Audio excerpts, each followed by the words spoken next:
I came to Australia in 2005 as a tourist, and I had a working holiday visa for a year, traveled around, and I fell in love with the country.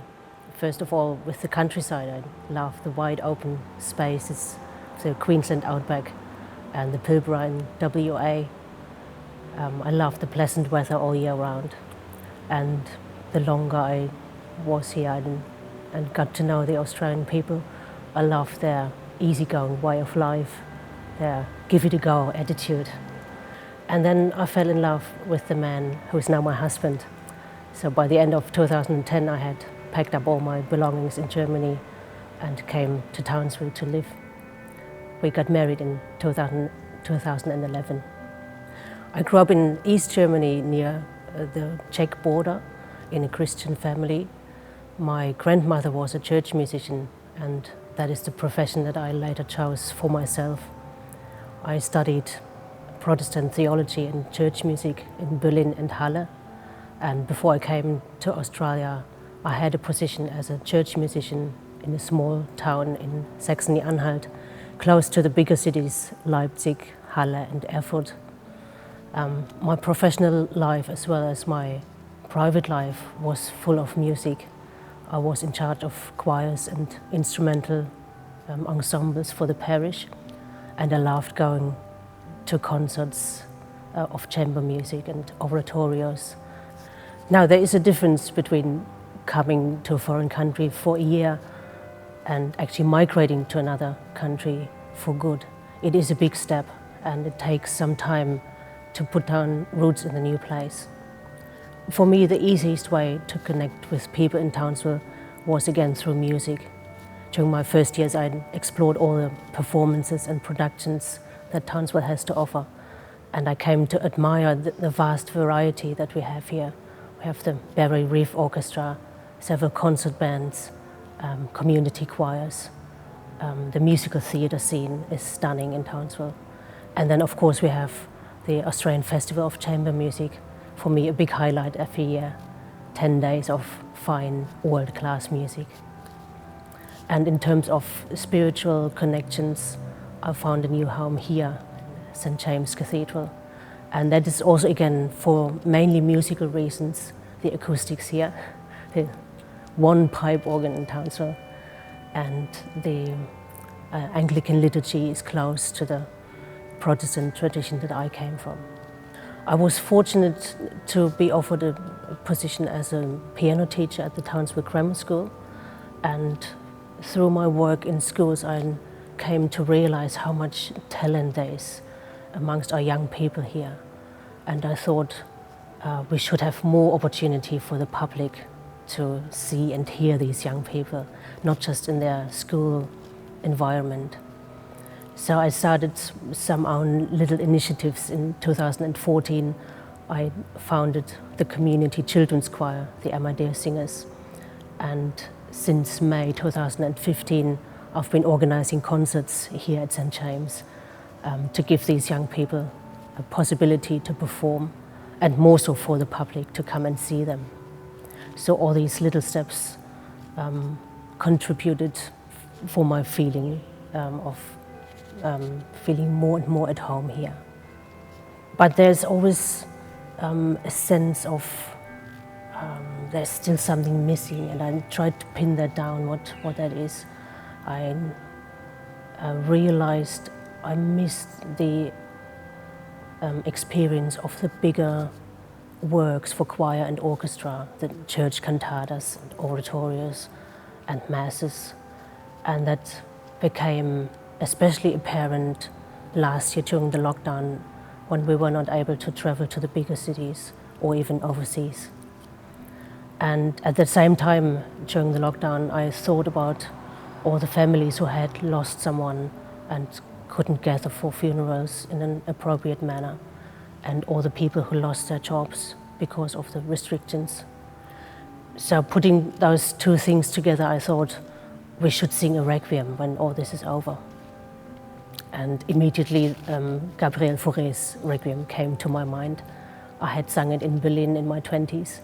It's just such comforting music, and it reaches the heart of many people, no matter whether they are Christian or not.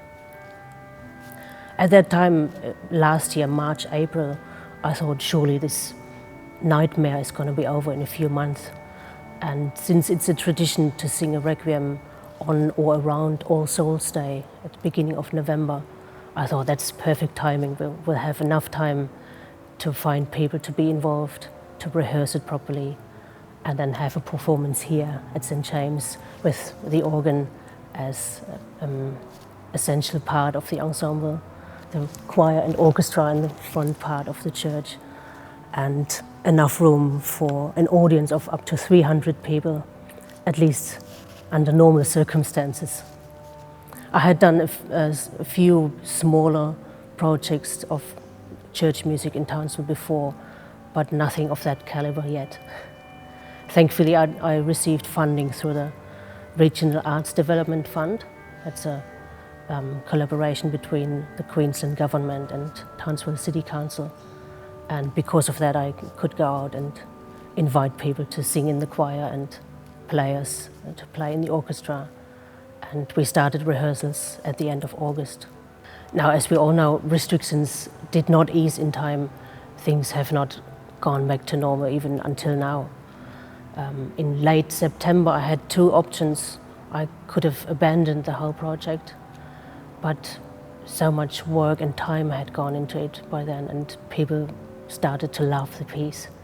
So I decided to look into the other option of recording the piece and making it accessible for people to watch online. That was a big task because of the distancing rules. We had to spread out the orchestra and the choir so that everyone was 1.5 meters apart from each other in any direction. And to be able to do that, we had to remove all the pews out of the church and use the whole space in the nave. And that then posed another problem because of the huge distance, especially between the orchestra and the choir. People could not rely on hearing everything. They really had to make sure everyone knew their part really well. We had 40 singers in the adult choir, and for the final piece in Paradisum, I also invited the children's choir to sing along. And we had about 25 players in the orchestra. That was a good thing about recording. I did not have to restrict numbers in the ensemble. All the participants came from Townsville or from towns in regional Queensland. We had visitors from Longreach and Proserpine and Ayr to be part of it. We had participants of all ages and also of different musical ability. I really like the aspect of collaboration between the younger participants singing and playing alongside professional musicians and music teachers. And by recording it, we actually reached a much bigger audience than we would have been able to with just one live performance. When I invited people to come along to this project, of course I had connections already. I knew a few people who would definitely sing in the choir, and then they invited friends, and that's how it got bigger. Everyone probably knows the famous piece Pie Jesu, and that's written for soprano solo or treble solo, and I decided to have a boy soprano. I knew Benjamin Zania from my children's choir. He was part of the Amadeus Singers some years ago, and I remembered him as having a beautiful voice. And it's actually almost the last time he can sing this piece because his voice is starting to change. So it was special for him to, first of all, to be part of the project and also to be able to sing it.